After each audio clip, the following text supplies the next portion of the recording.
अक्षय जी ने भी ना कहा था कि मैं नहीं करूँगा, क्योंकि 3-4 महीने पहले ही एक फिल्म आई थी जिसमें बच्चन साहब गॉड बने थे, गॉड तू सी ग्रेट हो जी। And that film didn't work. तो अक्षय जी का मानना था कि अगर बच्चन साहब एज अ गॉड नहीं वर्क कर रहे हैं तो मैं कैसे करूँगा।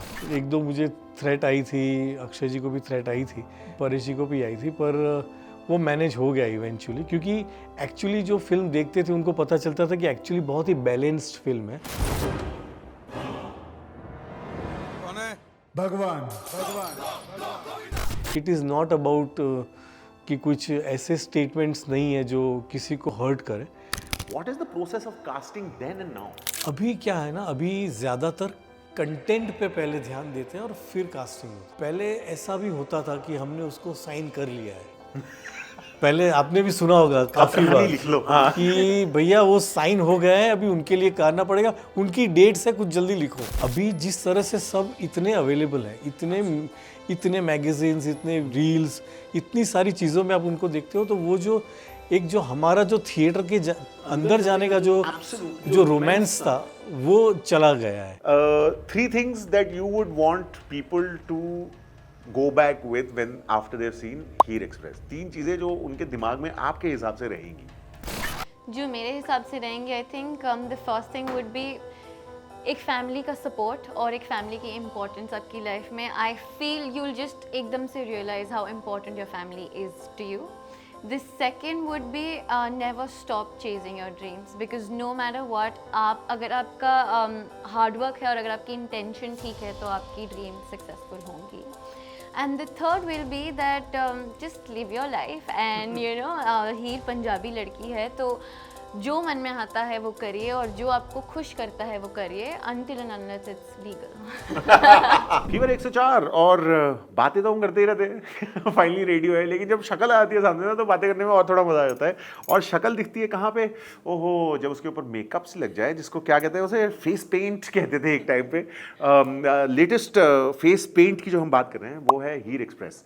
और हीर एक्सप्रेस में जो कैमरा के पीछे है इंसान, उन्होंने हमें ये बताया था कि भगवान को हम एक तरह से देखते हैं तो वो एक तरह के कपड़े पहनते हैं, लेकिन अगर चाहें हम तो वो एक पर्सपेक्टिव ही बदल सकते हैं। It's all about perspective for Umesh Shukla. Sir, I have been a big term, मतलब लॉन्ग टर्म फैन हूँ सर। फैन बॉय मोमेंट हो गया मेरे लिए 102 नॉट आउट और OMG, insane stuff, and Devika of course debuting in this one, first movie, first time में बड़ा ऐसे टिंगल इन द फिंगर टिप्स वाली फील होती है ना, बटरफ्लाई इफेक्ट 24/7 है ना।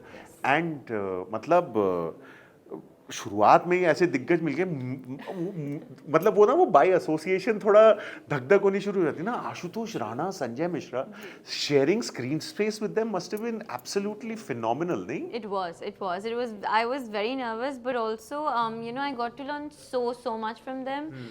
But it was an amazing experience. मतलब मैंने संजय जी को काम करते हुए देखा है, उनको स्क्रिप्ट विप्ट के मोहताज से नहीं है वो, उनको अच्छा नहीं लगता था सर। उमेश सर? नहीं, मैं तो देता भी नहीं था स्क्रिप्ट उनको। मैं जब ये लोग होते हैं, मैं बोलता हूँ कि ये सिचुएशन है, आप लोग इम्प्रोवाइज करो और मैं देखता हूँ क्या अच्छा लगता है, then I used to you know work out like that. तो मुझे तो बहुत मज़ा आ रहा था। तो फर्स्ट टाइम पे जी। ऐसे दिग्गजों के साथ, मतलब हमने आशुतोष राणा को, रश्मि रथी सिर्फ बोलते हुए देखा था, बैठे हुए। It wasn't even emoting. और हमारे रोंगटे खड़े हो गए थे कि ये तो बैठे बैठे ये करते हैं, तो जब खड़े हो जाएंगे तो क्या होगा। थोड़ा सा इंटिमिडेटिंग भी था बहुत ज़्यादा। जब मेरा फर्स्ट डे था एक्चुअली सर के साथ लंदन में, तो I was very nervous and I was like मैं कैसे परफॉर्म करूँगी, यू नो, इतना एक्सपीरियंस और मैं इतनी न्यू हूँ, और वो nervousness was just overtaking me. But when I met him and when I was standing and we were in front of the camera, I think sir ने मुझे इन अ फ्यू सेकेंड्स ही made me feel like हम पता नहीं एक दूसरे को कब से जानते हैं। ही made me feel so comfortable, and I think that's a quality an actor has, you know, as a performer especially, and I think it was a great experience. Excellent, great experience. Umesh sir, OMG का वो वाला scene जहाँ पे परेश रावल जो है, अक्षय कुमार कहते हैं, अरे आप भगवान, आपने तो ये जीन्स पहन रखी है, तो उन्होंने बोला तुमने बना दिया है मुझे कि मैं ऐसे हूँ, मैं हो सकता हूँ, मैं तो भगवान हूँ। लेकिन अब तुम ये क्यों नहीं सोच सकते कि मैं जीन्स और it's about perspective and it's about a story, is it not? और आपके लिए वो हमेशा प्राइम रही है, इवन दो, मतलब ये पर्सनल ओपिनियन है, as I said fan boy हूँ और थोड़ा सा ना नकली इंटेलेक्चुअल वाली भी हो ही जाती है ना सबको की तो मेरे हिसाब से वो था कि एक ये पर्सपेक्टिव है और दूसरा कि there is a superstar that you are using which is Akshay Kumar, but आपने अक्षय कुमार को कैरेक्टर बनाया, अक्षय कुमार नहीं है, द कैरेक्टर टुक प्रीमेसी, और कि कैरेक्टर से ज्यादा इंपॉर्टेंट सुपरस्टार नहीं है, ये डिफिकल्ट होता है करना इंडस्ट्री में। हमने कहानियां सुनी टू है सम एक्सटेंट, क्योंकि पहले अक्षय जी ने भी ना कहा था कि मैं नहीं करूँगा, क्योंकि कुछ 3-4 महीने पहले ही एक फिल्म आई थी जिसमें बच्चन साहब गॉड बने थे, गॉड टू सी ग्रेट होम में, जी। And that film didn't work. तो अक्षय जी का मानना था कि अगर बच्चन साहब एज अ गॉड नहीं वर्क कर रहे हैं तो मैं कैसे करूँगा। जब भगवान ही भगवान नहीं कर रहे तो क्या होगा। सो आई सेड हम जिस तरह से भगवान को दिखा रहे हैं कि वो लैपटॉप पे भी काम कर रहा है, बाइक भी चला रहा है, तो बहुत अलग टेक है। तो मैंने नए मैनरिज्म्स उनको बताया कि जैसे उधर सुदर्शन चक्र था, यहाँ आपके पास किचन है,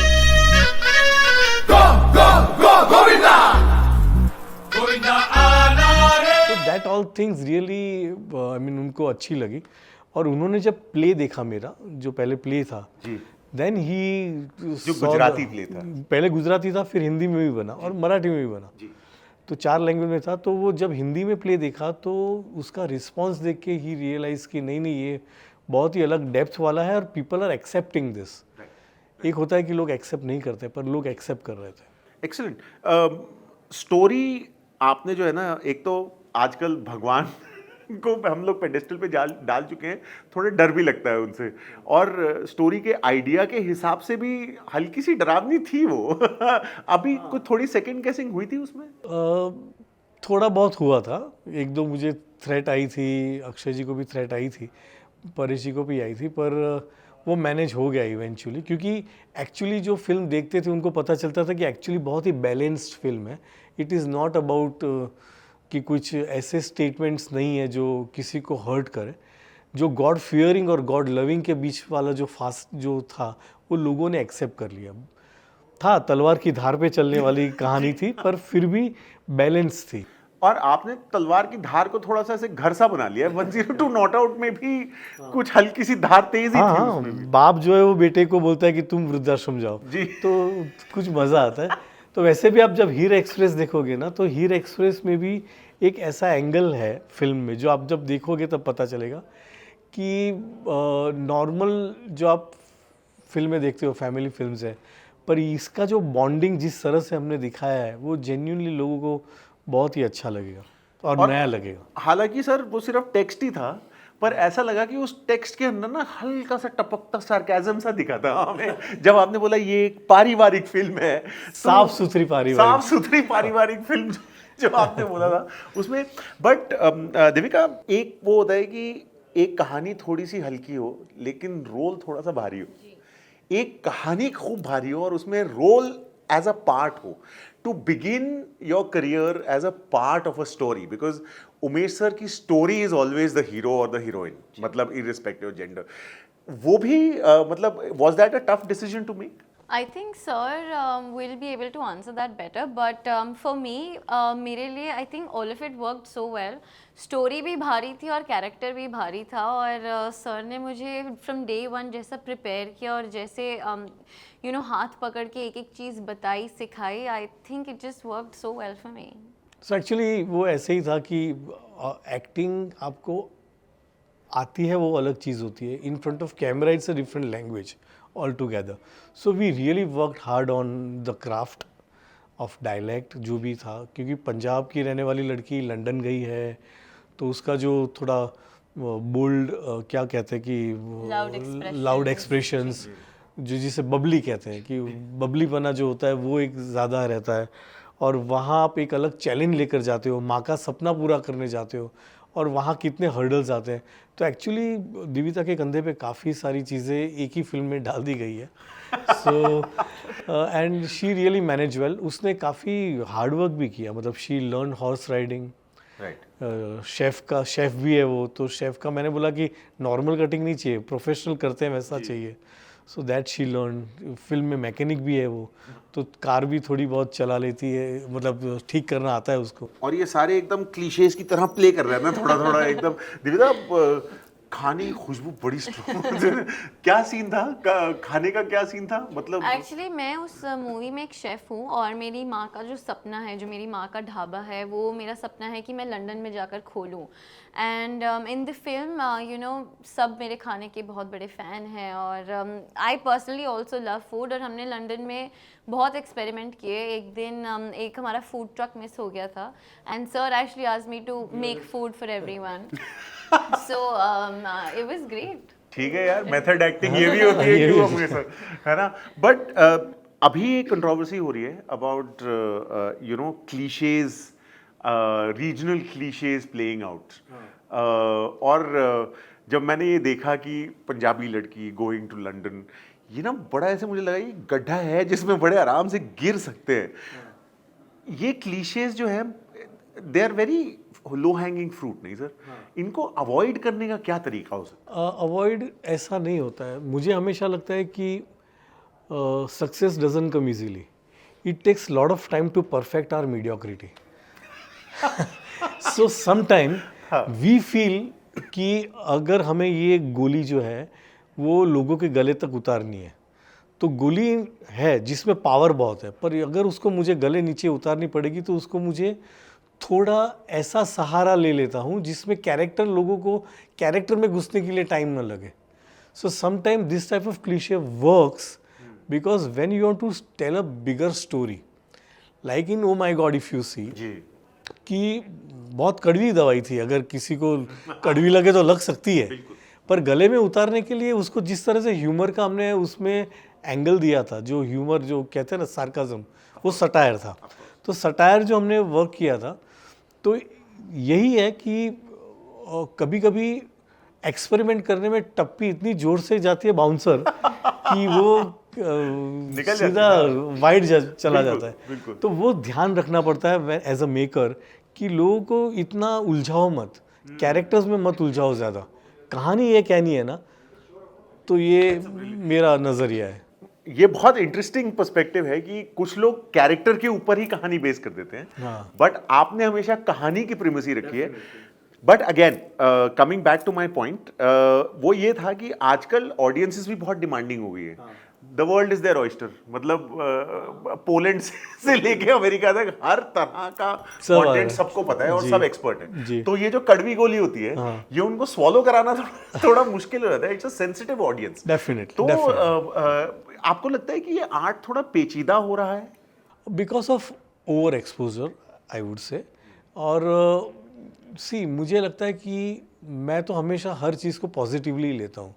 मुझे कभी ऐसा नहीं लगता है कि ये जेनजी लोग ऐसे बिहेव कर रहे हैं, नहीं, ये जेनजी भी पैदा तो हमारे जिन से ही हुए हैं ना, तो पूरे 9 महीने ही लगे हैं उन्हें भी। उनको भी लगे ना, तो वो अभी उसका वातावरण चेंज है, बाकी वो है हमारे साथ में आए हुए ही है जी। तो हम अगर उनको करेक्टली देखते हैं तो हमें उतना प्रॉब्लम नहीं होता है।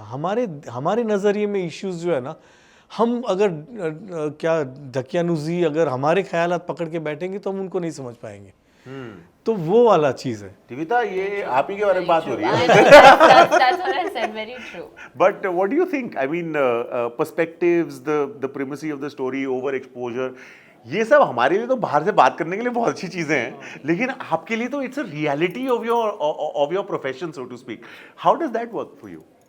So I completely agree. I think exposure बहुत ज़्यादा है और but उतनी ही ज़्यादा acceptability भी है for new craft, for new I think scripts, songs, languages. I think we have an audience for everything now. और I think that is a plus point. And जैसा सर ने कहा कि सर हर चीज़ पॉजिटिवली लेते हैं, I think to go ahead in life that is a key point. अगर मैं हर चीज़ ऐसे पकड़ के बैठ जाऊँ that you know this doesn't work for me, that doesn't work for me, it eventually won't work for me. But you know it's just a change of perspective and I feel हर चीज़ आपके तरह चलने लग जाती है और आप उसमें ढलने लग जाते हैं। पर्सपेक्टिव की बात जो है in context again Umesh sir, हम बड़े हुए शोले के साथ, हम बड़े हुए मुगले आजम के साथ, हमारे लिए स्केल था, हमारे लिए ग्रैंडियर की अंडरस्टैंडिंग जो थी वो बिग स्क्रीन थी।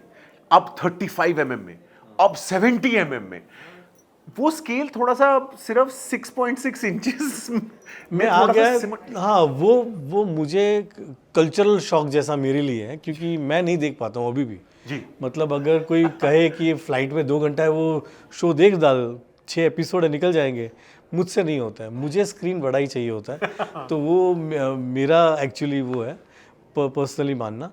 पर जैसे एक फिल्म कभी कभी ऐसा भी हो जाता है कि आपने डिज़ाइन की होती है बड़े स्क्रीन के लिए और सीधी OTT पे आ जाती है, तो as a creative, as a director मुझे लगता है कि यार मुझे पहले पता होता तो मेरा शॉट टेकिंग कुछ और होता, मैं इतने वाइड्स पे इतने उस पे नहीं जाता था अगर लोग 6 इतने में अगर देखने वाले हैं तो वो एक अगर पहले से पता होता है तो हम ज़्यादा बेटर उसको कर सकते हैं, ऐसा मुझे लगा। और जो ओवर एक्सपोजर की बात है, पहले एक ज़माना था जब पैरेलल सिनेमा जो था उसके एक गिने चुने हुए थिएटर्स ही थे, वहीं पे आती थी। अभी ऐसा नहीं है। एब्सोल्युटली। अभी ऐसा है कि आप जो थिएटर में आपकी सैयारा वॉर चल रही है वहीं पर भी आपकी पैरेलल सिनेमा वाली भी वहीं चल रही है। तो वो जो है कि आपको थाली जो है वो मिल जाती है वहाँ, और एक्टर निकल के आ रहे हैं, सुपरस्टार्स तो खैर अलग ही कुछ और है, वो बहुत बड़ी बात हो गई। मैं वही कह रहा हूँ कि अब एक्टर्स जो हैं उनके इतने फैंस हो गए correct correct correct, because of the shear didn't of the acting, कि मतलब वो सिर्फ एक्टिंग के बलबूते पे है। डेफिनेटली। 2 चीजें थी जो हमारे लिए थी, एक था स्केल, एक था the sense of awe that you got, क्योंकि हमारे लिए वो कम्युनिटी एक्सपीरियंस होता था बहुत कि हम सब जाएंगे, बॉक्स में बैठेंगे, बैल्कनी की टिकट लेंगे, वो हमारे लिए आउटिंग। वो कॉन्टेक्स्ट जो है अभी इस जनरेशन के लिए थोड़ा सा लूज आउट हो रहा है, बट हमारी ड्रीम्स उस पर बेस्ड थी। अब इन ड्रीम्स के साथ अपने आर्ट को रिकंसाइल करना, साथ मिलाना, ये कितना डिफिकल्ट या कितना इजी या कितना चैलेंजिंग है आपके लिए? तभी ऐसा था, जैसे आपने बात की पहले मुगले आजम की या शोले की या पहले की मुगले जितनी आजम भी में फिल्म सर थी, 30 दिन के आसिफ ने इंतजार किया था कि हाथी के ऊपर विंटर सन आएगा, तो वो अकबर जो है वो जा रहे होंगे तो वो सन ऐसे पड़ेगा। He waited 30 days for sir that. 10 साल फिल्म बीच में रुकी हुई थी। 10 साल। वो तो सोचो आप, और तभी भी आप ऐसे ही दिख रहे हो, तो वो बहुत बड़ी बात थी। पर तभी क्या था कि आपको वो एक्टर को अदरवाइज देखना हो कहीं पर तो कोई चांस ही नहीं था कि आप उनको देख पाते थे। अभी जिस तरह से सब इतने अवेलेबल हैं, इतने मैगजीन्स, इतने मतलब रील्स, इतनी सारी चीज़ों में आप उनको देखते हो, तो वो जो एक जो हमारा जो थिएटर के अंदर जाने का जो रोमांस था वो चला गया है। बिल्कुल सर। वो जो होता था कि पहली बार जो AC का भी ड्राफ्ट आता तो ऐसा लगता था कि हम लोग थिएटर में आए। करेक्ट ना? और उसके तो बाद बैठ के पीयूष मिश्रा को गैलीलियो बनते हुए देखना, मतलब वो रस जो चखा है हमने। दिव्यता, फॉर यू, मतलब ये एक सवाल है, as he said, you are so available and you have to be by necessity because there's so much cacophony, इतनी सारी आवाज, इतने सारे लोग हैं, you have to be prepared as well as spontaneous at the same time, because आप पजामा पहन के नहीं जा सकते जैसे हम बाहर निकल सकते हैं, because कल पता नहीं कौन फोटो खींच के, and the internet is forever।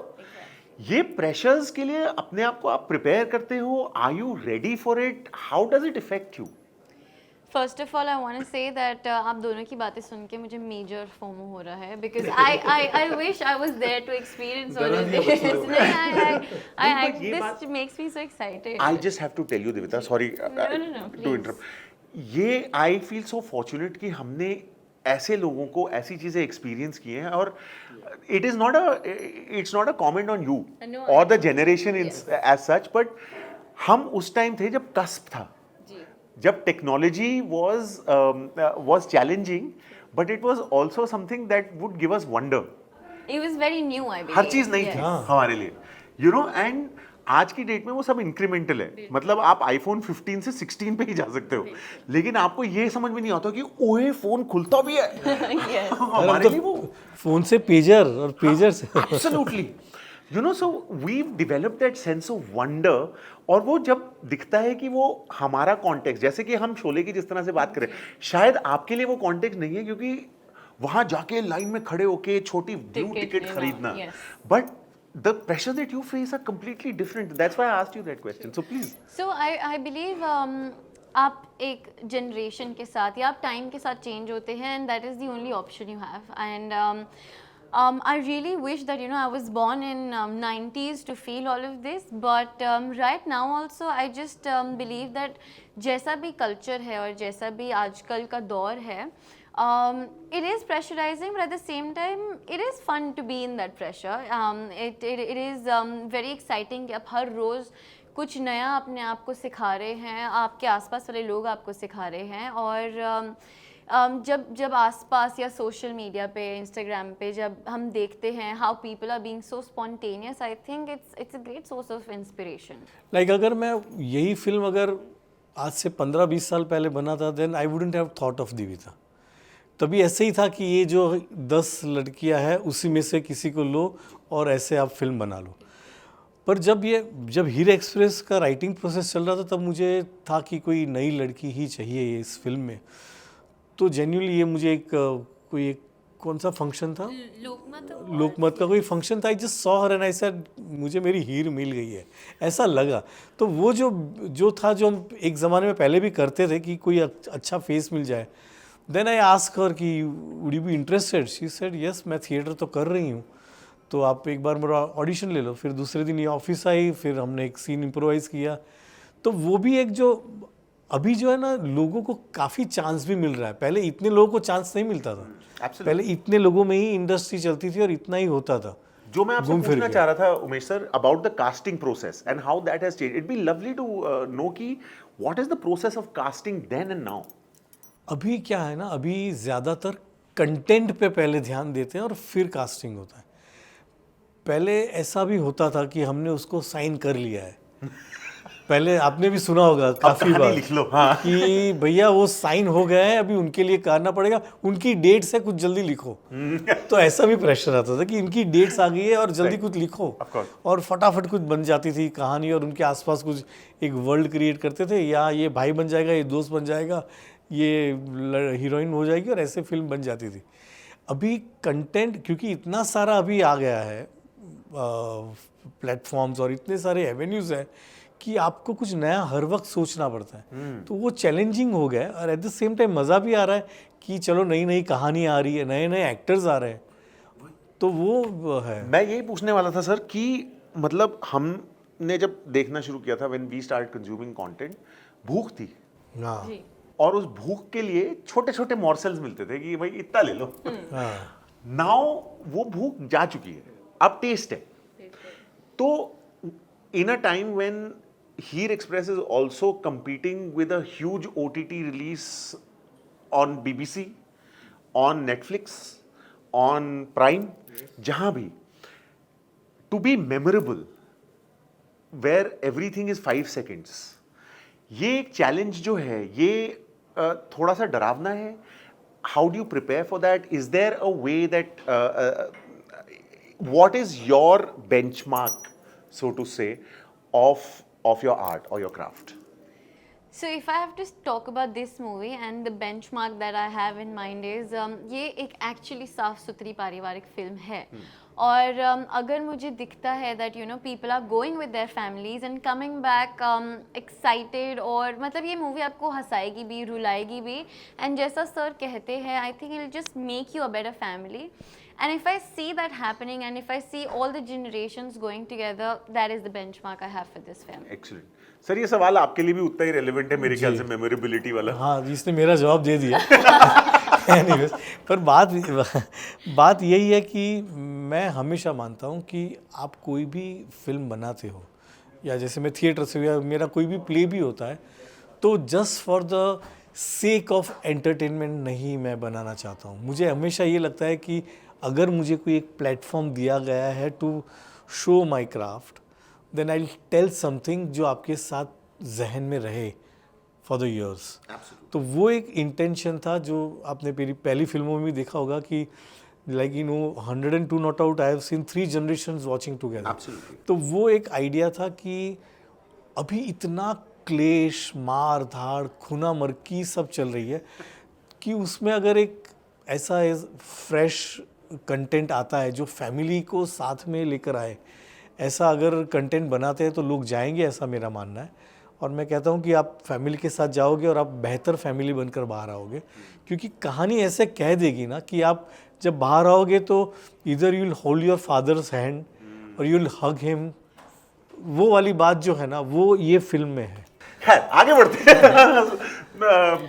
Finally Devita, मतलब we are living in a world जहाँ पे हमें बताया गया है गोल्ड फिश मेमोरीज है एक्सेट्रा, तो हमें कर नहीं लेना चाहिए, तो लिस्टिकल बनाते हैं। 3 things that you would want people to go back with when after they've seen Heer express. 3 चीजें जो उनके दिमाग में आपके हिसाब से रहेंगी। जो मेरे हिसाब से रहेंगे, I think the first thing would be एक फैमिली का सपोर्ट और एक फैमिली की इम्पोर्टेंस आपकी लाइफ में। I feel you will just एकदम से realise how important your family is to you. The second would be never stop chasing your dreams, because no matter what, आप अगर आपका हार्ड वर्क है और अगर आपकी इंटेंशन ठीक है तो आपकी ड्रीम सक्सेसफुल होंगी। And the third will be that just live your life and you know, Heer Punjabi लड़की है तो जो मन में आता है वो करिए और जो आपको खुश करता है वो करिए, until and unless it's legal. Legality is extremely important. Umesh sir, 3 things that you think cinema is lacking right now, and 3 things that excite you about making cinema right now. Senior है, 2 चीज पूछूंगा। Lacking तो I don't think so. अब हम लोग हर area में, हर emotions में बहुत ही, मतलब अगर हम 9 रस की बात करें तो 9 रसों को सब लोगों ने बहुत अच्छे से अभी निचोड़ रहे हैं। तो it's a best time. I still feel कि जो हमारा, जैसे मैं मानता हूँ कि अगर कोई आपको नई चीज़ करनी है तो आप पुरानी चीज़ को देखो, ऐसा मेरा मानना है। तो जैसे कुछ साहित्य ऐसा है, अपना लिटरेचर ऐसा है कि उसको लाने की बहुत ज़रूरत है, जो लैकिंग है, जो मुझे लगता है कि बहुत अच्छे से आ सकता है अभी, क्योंकि अभी इतने सारे प्लेटफॉर्म्स हैं और हमारे लोगों ने इतना काम किया हुआ है इन ऑल द लैंग्वेजेस, तो वो मुझे लगता है कि काम अच्छा हो सकता है। क्या बात है, ये मुझे लगता है। और 3 चीजें जो आपको अभी भी एक्साइट करती हैं सिनेमा के बारे में? एक्साइट करती है वो ये है कि मैं अभी भी सीख रहा हूँ, तो जैसे जैसे नए नए फॉर्मेट्स आते हैं तो वो मुझे एक्साइट करता है कि मैं अभी इसमें ये फॉर्मेट में कैसे कहानी, अभी अभी परसों ही किसी ने बोला कि सर अभी तो वर्टिकल फिल्में बनानी पड़ेगी, ये नया आया है। यस। तो मैंने बोला अच्छा, तो ये कैसे सोचोगे? मैं हमेशा फिल्म ऐसे ही सोचता था, लैंडस्केप ही होती थी, ऐसे ही देखते गए, ऐसे अभी क्या दिखेंगे, हम खुदा गवाह वाले हैं। तो हमें लगना चाहिए, तो हमें ये लगता है कि अभी ये वर्टिकल में ये खुदा गवाह मैं कैसे बनाऊंगा।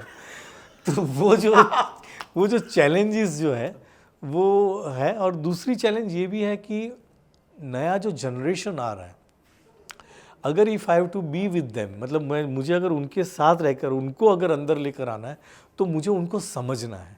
तो to understand them well, I really like you know keep my team young, I interact with them, I have stop travelling. मतलब मैं हफ्ते में अगर जैसे 7 या 8 दिन ऑफिस जाते हैं तो उसमें से 4 दिन मैं मेट्रो में जाता हूँ ताकि आई interact with people, you know, rather than going into a car AC में बैठे रहे, ऐसा नहीं करता हूँ। जस्ट टू अंडरस्टैंड देम कि कैसे ये लोग बिहेव कर रहे हैं, क्या कर रहे हैं। तो याद रखिएगा, कभी कभी ना वो अंदर के स्टूडेंट को ना अलाइव रखना बहुत ज़रूरी होता है। हीर एक्सप्रेस बड़े स्क्रीन, बड़े पर्दे पे देखेंगे ना आप, अगर फैमिली के साथ जाके वाइब आ जाएगी। जो हम बात कर रहे थे ना वो आपको फील आ जाएगी कि कर क्या रहे थे, देखो तो सही। हीर एक्सप्रेस की बात कर रहे हैं, उमेश जी हमारे साथ हैं। Devita making her debut of what I am sure is going to be a long and very very successful journey. देखिएगा आप मूवी, और हमारी बातों के बारे में अगर कुछ कहना हो तो फिर खुले ही है, सबके 2 ओपिनियन है, एक हमें भी दे दो। Thank you very much for watching, thank you very much for being here. Thank you. Thank you.